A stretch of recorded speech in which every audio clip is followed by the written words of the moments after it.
నీ ఎకరాలు నీ నగసెక్కలు కావ్య దగ్గర పనిచేయవు, ప్రశాంతంగా జీవించావు, కావాలని దాచుకున్నావు. నీ భవిష్యత్తులో 700 కోట్ల కుంభకోణం త్వరలోనే బయటకు తీస్తా.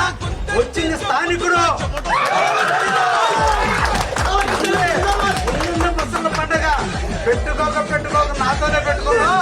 నీ సంగతి ఏంటో భవిష్యత్తులో ప్రజలు తేలుస్తారు. బాగుల దగ్గర సందాలు అనుకుంటున్నావు, రైసు మిల్లల దగ్గర సందాలు అనుకుంటున్నావు, ఆఖరికి రేషన్ బియ్యం కూడా ఉంటుంది. నువ్వు కూడా కావ్య కృష్ణారెడ్డి అనే స్థాయి నీకుందా? దొంగ నచ్చినట్టు చేసిందంతా దొంగతనాలు. నువ్వు భవిష్యత్తులో కావాలి గడ్డ